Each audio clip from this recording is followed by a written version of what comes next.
Platine Web TV, c'est l'instant musique.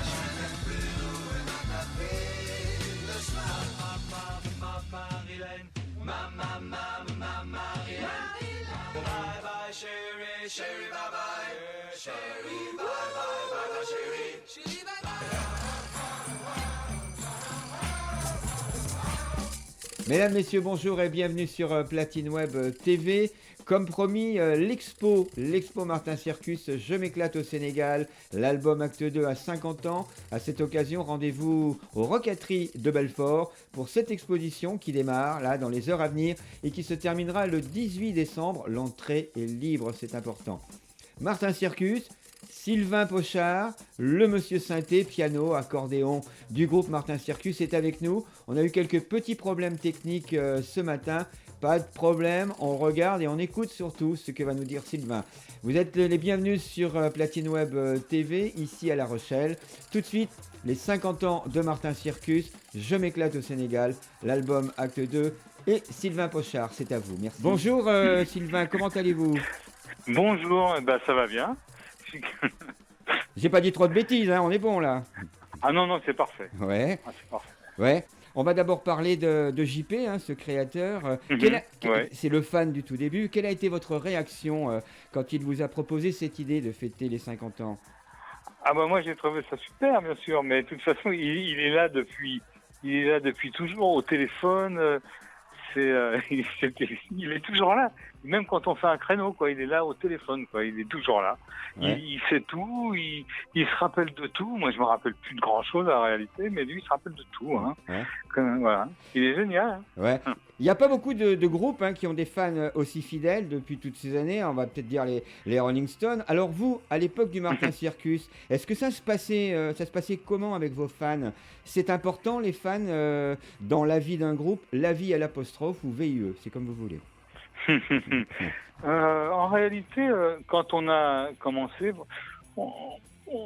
c'était pas très important pour nous parce qu'on allait vraiment au charbon, quoi. On était sur la route, sur scène, on faisait tout nous-mêmes. Je veux dire, même les costumes, quoi. Donc on n'avait pas trop le temps de s'occuper de ça, des fans. Après, on a pris quelqu'un qui faisait le courrier et tout, mais bon, non, on était vraiment dans le rock. Hein. Ouais.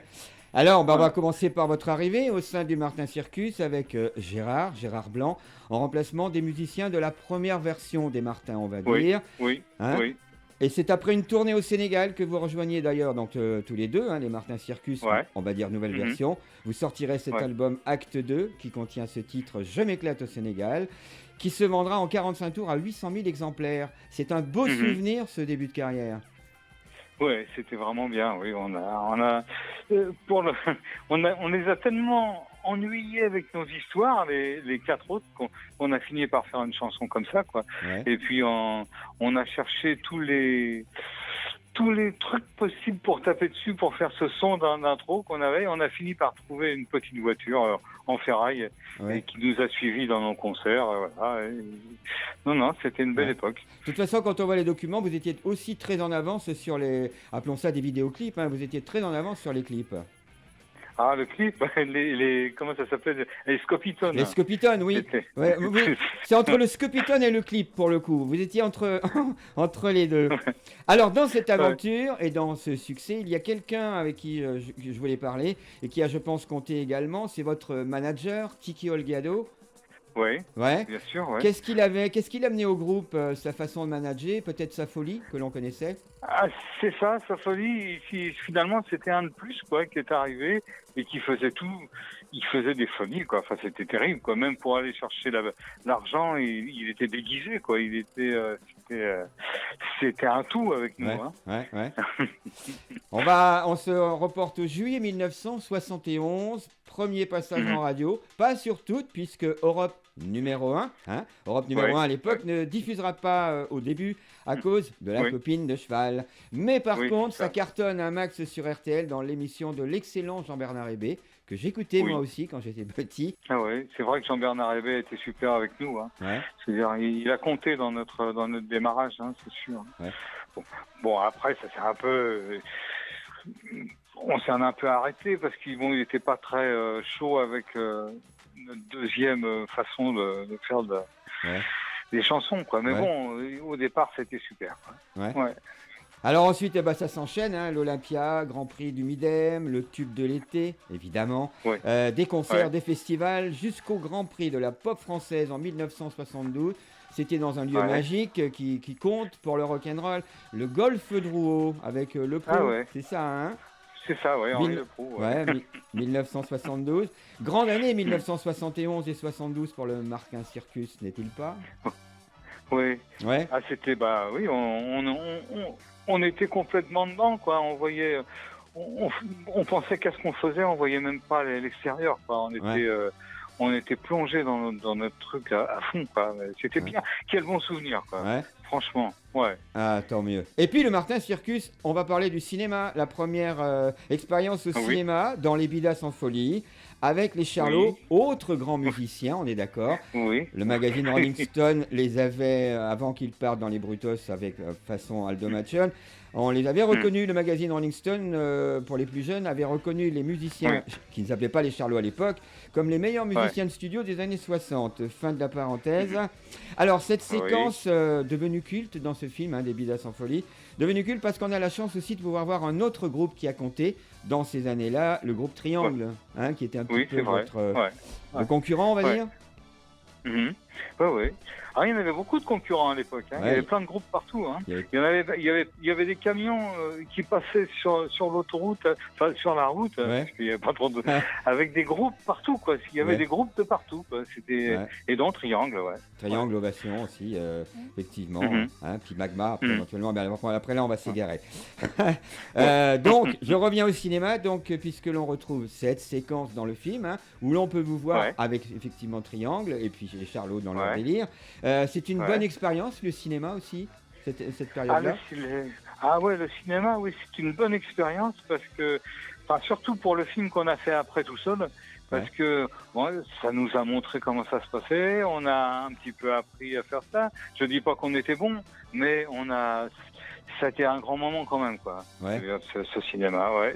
Je me rappelle d'une fois où je suis arrivé en retard au tournage, c'était à la Victorine à Nice, et j'ai raté mon avion, donc je suis arrivé très en retard, et sur l'endroit où on tournait, bah, ils avaient convoqué une partie de l'armée, quoi, qui était là, quoi. Donc ils étaient, je crois, 250, et avec un grand tableau noir avec marqué Sylvain Pochard paye l'apéritif à tout le monde. Ah oui, c'était un beau souvenir. Voilà. Alors, on va avancer dans le temps avec une autre belle aventure, je pense, la Révolution française. Là, hein, le meilleur des musiciens, la crème des musiciens, le meilleur des artistes français, on va dire réunis par Schoenberg, Claude Michel Schoenberg, dans cet opéra rock de 73 pour l'enregistrement, je pense, et 74 pour le spectacle sur scène. Grand souvenir là aussi? Oui, c'était beau. Le Palais des Sports, c'était très beau. Oui. C'est vrai que c'était un grand moment parce que quand même, tout le monde était en direct et l'orchestre dans la fosse Jean-Claude Petit, c'était génial, quoi. C'était vraiment un truc génial. Là, voilà. Quand on y pense, la Révolution française, maintenant les comédies musicales chantent bien, mais ce sont des jeunes qui n'ont pas beaucoup d'expérience ou qui ont gagné un concert en radio crochet, alors que pour l'époque, la Révolution française, c'était que des artistes confirmés ou qui étaient en passe de le devenir. Je pense à Bachoum, par exemple. Voilà. Balavoine, son frère aussi. Enfin, voilà quoi. Donc, grand moment. Donc, la Révolution française, on en écoutera un petit bout dans l'émission. On revient au rock'n'roll, parce que vous avez fait ensuite un album de titres des années 60. Vous enregistrez à cette occasion, effectivement, Marilyn, adaptation des Beach Boys, Barbara Rain, qui s'écoula là aussi à 600 000 exemplaires. Ma question, elle est toute simple, Sylvain. Est-ce que vous êtes vous-même plutôt Marilyn ou plutôt Je m'éclate au Sénégal pour ce qui correspond au Martin Circus? Ah, bah, Je m'éclate au Sénégal, bien sûr. Évidemment. Et acte 2, quoi. C'est acte 2, quoi. Mais bon, mais Marilyn, c'est vrai que, bon, c'est ce que c'est, mais nous, on l'a vraiment bien fait, quoi. On l'a vraiment bien chanté. On a passé des jours et des nuits à faire ses voix et à jouer derrière. Et on l'a vraiment bien fait, quoi. À cause de ça, je trouve ça bien quand même. Voilà. Juste à cause de ça. Voilà. Bah, tant mieux. Dans les années 60, des années 60, on va considérer que c'est des années 60 pour le morceau, qui existait au disco. Il n'y a qu'une note, en fin de compte, il n'y a qu'un pas. On va célébrer maintenant, on repasse au cinéma, mais en tant qu'acteur, Les Billets en vadrouille. Là aussi, vous signez la musique du film, hein, je ne dis pas de bêtises. Oui. Et vous cartonnez avec un titre qui va se placer en 20e position des charts aux États-Unis. Là aussi, carton. Oui, c'est ça. Ouais. Et depuis, on reçoit quand même très très souvent des DJ qui demandent la permission de faire des montages dessus, mais toujours, hein, ça n'arrête pas, quoi. Ça tourne toujours. C'est marrant.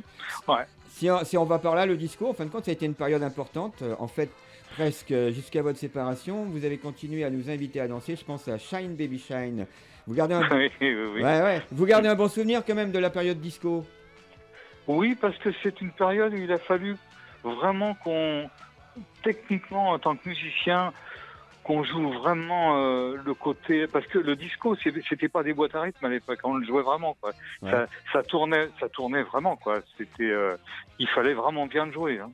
Donc on fait vraiment la différence maintenant entre le disco de cette période-là et le disco de maintenant, à qui il manque quand même quelque chose, quoi. Il manque le vivant, quoi. On avait le vivant à l'époque, hein. On se rappelle de Chic et tous ces gens-là, c'était vraiment... effectivement. Alors, on arrive malheureusement, ça va vite, à la fin de l'histoire de Martin Circus, mais pas à la fin de vos carrières individuelles et respectives, qui ont été très riches en expériences musicales par la suite. Pour continuer, j'ai retrouvé une interview de Gérard Blanc, qui disait que le groupe, alors attention, je cite, que le groupe était mort de vieillesse, de sa belle mort après 15 ans de succès, mais qu'en fait, il serait décédé d'avoir reçu un coup de téléphone qui rajeunissait le son rock. Est-ce que vous pensez que c'est ça la cause, ou que c'est plutôt le cap de la trentaine, car vous arrivez à la trentaine, avec d'autres envies musicales? Non, je sais pas. Non, je pense qu'on s'est fait bien... la maison de disques nous a quand même bien gêné, quoi. Il faut le reconnaître, hein. Et puis bon, Gérard, à partir d'un moment, on a toujours été tous les deux, quoi, depuis tout petit, hein. Moi et lui, c'était, on a fait plein de productions, plein de trucs, et puis à un moment donné, il a eu envie aussi de faire une carrière solo, donc c'est peut-être à cause de ça qu'il s'est permis de dire que c'était mort à cause d'un coup de téléphone. Mais bon, en réalité, ça m'étonnerait quand même que le coup de téléphone nous ait fait beaucoup de mal, parce que c'est pas trop ce que je préfère, quoi. Pas tout ce que je veux dire. Juste avant de continuer, effectivement, vous connaissiez avant avec Gérard, puisque vous êtes encore une fois arrivés ensemble dans la nouvelle version, on va dire, mais que vous arriviez, et notamment vous aviez été au Sénégal bien avant, ce fameux voyage tous les deux, enfin en tournée, et notamment vous vous étiez arrêté, je crois, au Maroc, enfin il vous arrivait plein de trucs dans ce voyage, hein, je crois. Ah oui, comme des jeunes garçons, quoi, 17, 18 ans, quoi, avec toutes les conneries du monde, quoi, d'un groupe, voilà. Alors ensuite, effectivement, quand le groupe s'est séparé, vous avez continué, vous avez travaillé avec Gainsbourg, Balavoine, Bill Durham, Rose Lawrence, Catherine Lara et son violon magique, Patrick Bruel, Sardou, et j'oublierai pas les moins connus jusqu'à aujourd'hui. Oui, c'est ça. Les moins connus, c'est qui? Les avions? Non, mais les avions Nuit Sauvage, parfait. Non, je parle des artistes. J'ai lu un article dernièrement où vous vous occupez d'artistes régionaux. C'est pour ça que je dis moins connus. Ah oui, quand il y en a un qui passe, c'est bien, Quand quelqu'un a du talent, ça fait du bien, quoi. Même si ça correspond pas à tout ce que j'aime en vrai, mais je pense à un album dernier que j'ai fait dans mon studio où il fallait de l'accordéon et où ça m'a fait quelque chose vraiment, quoi. Alors que c'était pas forcément du rock, mais c'était beau. Et puis en ce moment d'ailleurs, je suis sur autre chose et ça me plaît à chaque fois, quoi. C'est toujours ça me plaît toujours, quoi, finalement, quoi. Des mecs qui arrivent avec leur talent et voilà. Alors, en fin de compte, si on résume bien, vous n'êtes toujours pas à la retraite, quoi. La musique, c'est vraiment un emploi à vie pour vous. C'est pas un emploi, je ne saurais pas faire autre chose, quoi. Je sais faire que ça. Et encore, je doute à chaque fois que je commence une chanson, je doute de moi et voilà, quoi. Et j'y pense la nuit, je l'entends toute la nuit et je travaille et ça va, quoi. Non, c'est pas un emploi, c'est la vie comme ça, quoi. Est-ce que cet hommage au Martin Circus vous rend fier, heureux, songeur, nostalgique? Quel est votre sentiment sur ce retour en arrière? C'est très loin, mais j'ai quand même quelques points où je me souviens de ça. Et ouais, c'est un honneur que les gens se rappellent, mais on sait que les années, ça aide à, à augmenter le souvenir des gens comme ça. Non, je suis assez fier quoi, du truc. Quoi. Ouais. C'est vrai, je suis assez fier. Et je passe surtout ce qui a pu se passer entre les membres du groupe jusqu'à maintenant, parce que dans un groupe c'est toujours difficile. On passe toujours par des moments où on se dispute, on s'engueule, ou voilà, où ça va pas, où il y a des problèmes en tout genre. Mais en réalité, moi je me rappelle que du bon. Quoi. Tous là, tous les gens avec qui j'ai travaillé dans ce groupe, ils ont tous quelque chose de bien. Quoi. Sylvain oui, Pochard, je vais vous remercier pour ce moment Moi aussi. avec nos abonnés. Bon, côté technique, ça n'a pas été ça encore, mais... Ah, c'est parfait. Bon, parfait. Je pense que ce sera parfait. Je voulais donc vous remercier. Merci encore pour toutes ces musiques qui traversent les générations et qui continueront de traverser les générations. Ça, c'est important. Bonne visite, bon voyage dans le passé, hein, mais revenez-nous vite quand même, hein, d'accord? On va essayer, Bon. Faut s'accrocher. Merci Sylvain de vous être arrêté par Platine Web TV à La Rochelle. Je vous souhaite une bonne continuation. Merci. Au revoir. Au revoir. L'exposition Martin Circus est aux Rocateries de Belfort du 4 au 18 décembre. Merci encore une fois à Sylvain Pochard. 1000 excuses pour ces petits problèmes techniques. Quant à nous, abonnés de Platine Web TV, on se retrouve très bientôt pour du rock'n'roll et pour de nouvelles aventures. C'était Marcus avec vous. Salut.